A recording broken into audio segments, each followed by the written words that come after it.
哋講緊去旅行啊。去旅行？係啊，如果你哋可以揀，你哋最想去邊度旅行啊？嗱，我想去澳洲睇下啲大堡礁啦，又或者去下歐洲睇啲歷史名勝喎。咁你呢？我啊，想去天堂咯。嚇？喂，你係咪讀書壓力太大，傻咗啊？我哋講緊去旅行喎，你咁快就壓力大到要上天堂？唔係啊，呢個世界上有個地方叫玻利維亞，好似天堂咁靚㗎。我個 friend 啱啱 send 咗條片俾我睇，不如一齊睇咯。好啊。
係咪真係有呢樣嘢㗎？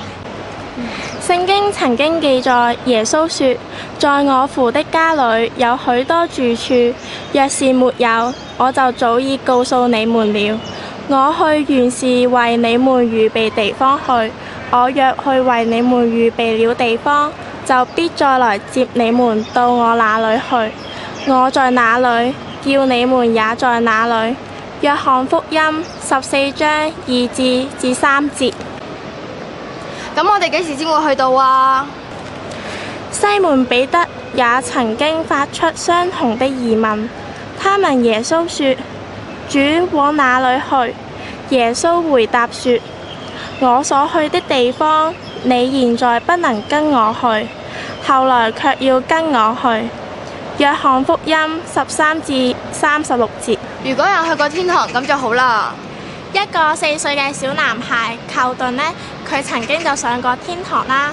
佢喺天堂呢，就見到佢死咗好多年嘅爺爺啦，同埋呢喺佢媽咪肚裏面流產嘅姐姐啦，仲有佢仲見到手腳都有釘痕嘅耶穌添啊！不如我哋一齊睇下呢段片啦。Have you ever wondered if heaven is for real? Well, after a brush with death, a young boy may have the answers millions of us are looking for. He got sick, and it looked like the stomach flu. It was going around town. All the kids were getting it. He was throwing up in the hospital. We were in a hotel. Here we are on vacation, trying to celebrate some break in my period of testing. And little did I know our worst test was coming. And his sister gets sick, so we literally have one child that's heaving into the toilet, another one into the bathtub. And so it looks like we have the bug, except sister gets better and he doesn't. And he just continues and continues and continues to throw up. Eventually we start suspecting maybe it's appendicitis.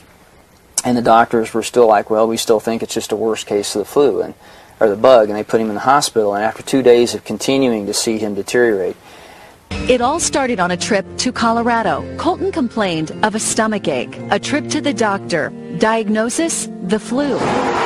Back home to Nebraska, another doctor. Still no improvement. Colton went downhill fast. Colton's condition only got worse as days passed. His doctor discovered his appendix had burst. An infection was spreading in his body.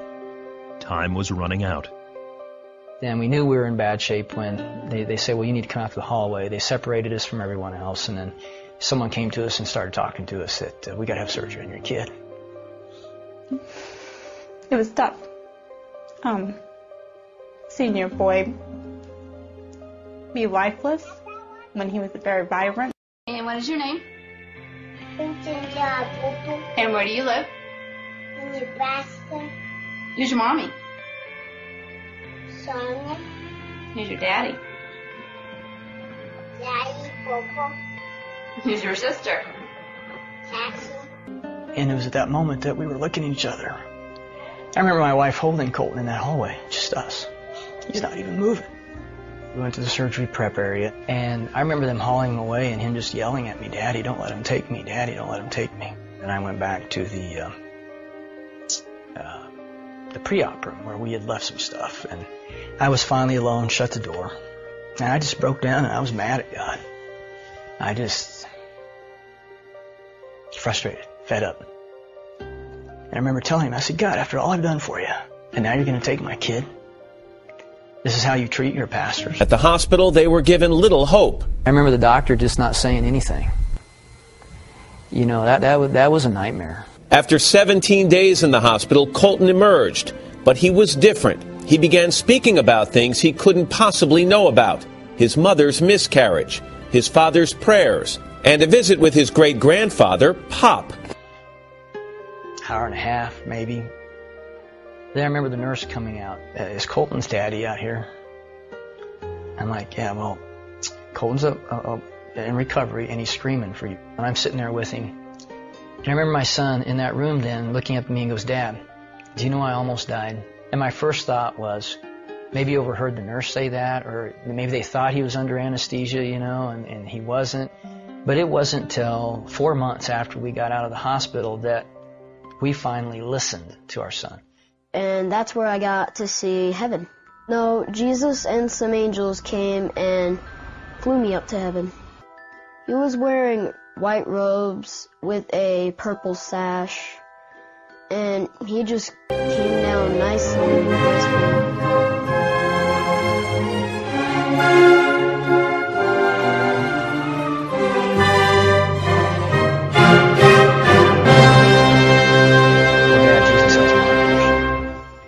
Dad, Jesus has markers.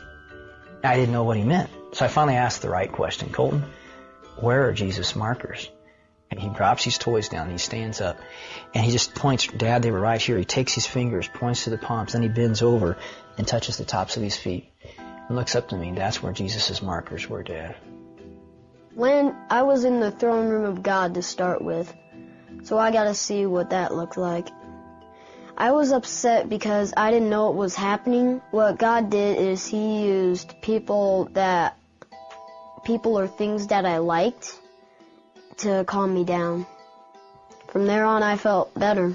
And one day we're traveling together, and he looks up at me and, "Dad, you used to have a grandpa named Pop, didn't you?"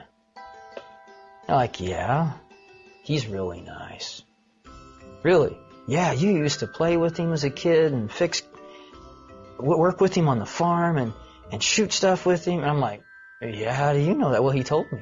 A figure came up, and he was Pop. He asked me, "Are you Todd's son?" I said yes. He said that he was his grandpa, so that's where I met him. Yeah, Pop, I was very close to him. And he was my most significant male role model when I was a kid growing up. But he was killed in a car wreck before I turned 7.